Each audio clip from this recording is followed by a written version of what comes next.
Bonjour. Aujourd'hui, je vais parler de l'accord numéro 5 et les cuillères. Beaucoup de gens croient que l'accord numéro 5 c'est un accord de dominante, ou qu'un accord de dominante est l'accord numéro 5.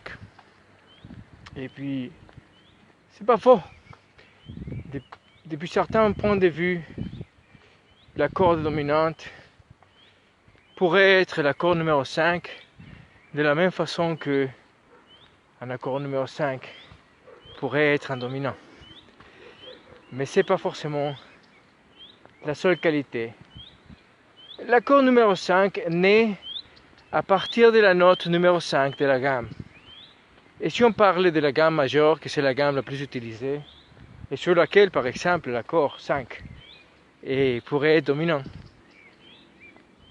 Si on met que 3 notes, c'est juste un accord majeur comme les premiers accords de la gamme ou les quatrièmes.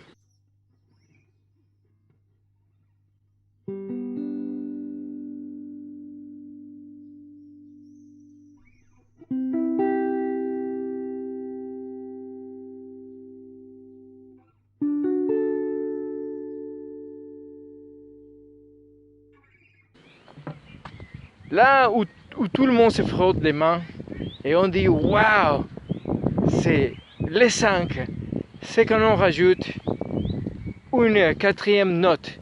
La quatrième note qu'on rajoute, c'est cette tierce appelée qui génère un intervalle de septième mineur entre la fondamentale et la septième. Et voilà.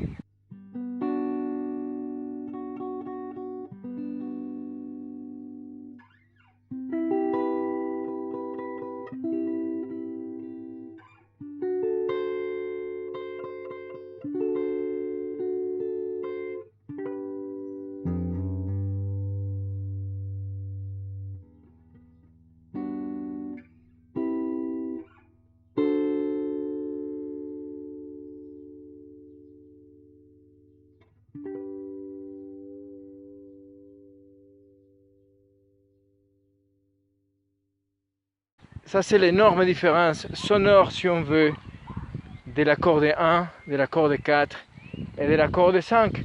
Si je pose juste l'accord de 1, un accord de 1, je pourrais savoir que c'est un accord majeur parce que la septième est majeure, mais je ne saurais pas si vraiment on occupe le premier ou le quatrième degré de la gamme. Mais si par contre je pose cet accord majeur avec la septième mineure dans la gamme qu'on connaît tous, la gamme majeure, c'est le seul moment qui apparaît. Et voilà, c'est l'histoire de la cuillère. Parce que la cuillère, on peut l'utiliser pour boire une soupe, par exemple. Mais il y a des gens qui préfèrent boire la soupe direct dans les bols sans cuillère. La cuillère aussi, on peut l'utiliser pour mélanger, je ne sais pas, du sucre ou du miel sur une boisson ou quelque chose d'autre comme ça. Aussi la cuillère, on peut l'utiliser s'il est froide pour se soulager les yeux après d'une fête méchante. Ou la cuillère, on peut l'utiliser pour se gratter la nuque. S'il y a une grosse cuillère, on peut l'utiliser pour taper des objets et générer du son.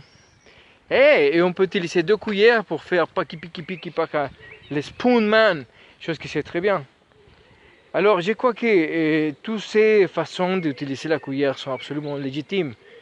Si quelqu'un nous dit que la cuillère sert que à boire la soupe ou à servir la sauce, on aurait quand même la sensation que c'est un regard assez limité d'un usage de la cuillère. Et puis c'est vrai. Et l'accord numéro 5, c'est exactement la même chose. Puisqu'on peut l'utiliser pour beaucoup de choses différentes, à part qu'on peut aussi l'utiliser pour résoudre au premier degré ou aller au 6e. Ou aller à notre chaîne d'accords, ou faire une cadence, etc. J'étais au Mexique Et il y avait un endroit pour manger dans lequel je voyais toujours que la carte était assez pas chère, mais la cuisine semblait très bonne. Et puis je suis allé pour voir quoi, manger un jour. Quand je me suis assis dans la table et j'ai commandé, je me souviens qu'il avait des poissons. Et la fille qui est venue à me servir m'a dit le poisson il est pas bon. Ok. Donc la viande, machin. La viande non plus. Ah ok, bon du coup j'ai demandé, je ne sais pas quoi, des piments farcis ou un truc comme ça. Quand la soupe est arrivée, normalement il y a une soupe toujours avant tous les plats, elle est venue sans couvert.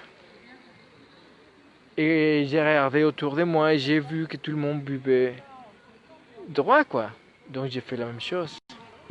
Mais quand mon piment farci arrivait, et puis avec la salade et tout ça, c'est arrivé avec une cuillère. Et là j'étais vraiment étonné parce que je me suis dit purée, il faudrait un couteau ou quelque chose. Et j'ai levé la main et j'ai appelé la fille, je lui ai demandé des couverts quoi. Et donc elle m'a regardé avec des grands yeux, et elle a crié vers la cuisine. Là, il y a un monsieur qui demande des couverts. Waouh! Les cuisiniers et deux bonhommes derrière lui, ils sont sortis leur tête de la cuisine pour voir qui étaient les mecs qui demandaient des couverts, quoi. Et puis, c'était moi. Et voilà, donc ils ont dit, donne-lui des couverts. Et donc, ils m'ont posé un couteau, mais un vrai couteau de cuisine, pas un couteau machin, et une fourchette, mais une fourchette purée, une fourchette énorme, quoi. Et quand je tournais la tête pour voir les autres gens qui mangeaient, je me suis rendu compte qu'en fait, tout le monde mangeait avec la cuillère. Tout le monde coupait avec sa cuillère et puis mangeait, quoi. Voilà, donc à un moment donné, j'utilisais les couverts quand même parce que j'étais pas du tout habitué à manger juste avec la cuillère. Et j'ai réfléchi, non? Et si j'utilise les mêmes éléments pour faire beaucoup de choses, je pourrais trouver une richesse plus grande dans cet élément. Mais si par contre, j'utilise plusieurs outils pour faire une seule chose, peut-être c'est exagéré, c'est même pas nécessaire. Alors qu'est-ce que ça rajoute? À un moment donné, bon voilà, on dirait, esthétiquement en parlant, ça rajoute quand même beaucoup, non? Parce que disons que c'est pas pareil au niveau de la sensation, manger des petits bouts bien coupés avec un couteau que manger des bouts un peu coupés comme ça. Ou si on a l'habilité, quand même, c'est pas nécessaire, quoi, non? Mais voilà. Et donc c'est ça qui fait penser que l'accord numéro 5 pourrait avoir beaucoup de fonctions différentes, ou aucune fonction, quoi, juste un son, quoi. Un son qui se pose et qui est là. Et la culture veut que l'accord numéro 5 soit celle qui est normalement le plus fournie en dissonance. Parce qu'on attend qu'il lui aille quelque part. C'est ça qu'on dit toujours dans les livres d'harmonie et les bonhommes qui discutent sur les fonctions harmoniques. C'est une façon étrange de comprendre l'enchaînement d'une ligne mélodique.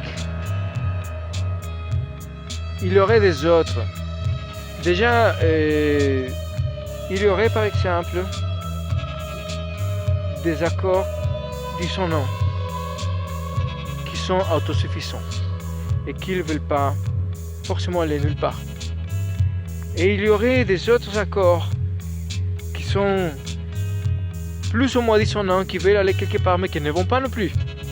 Et il y aurait aussi des feintes, de l'accord qui va aller mais ne va pas, ou l'accord qui va et on ne sait pas comment il est arrivé, puisqu'on n'a pas entendu aucune vague des mouvements comme ça, non?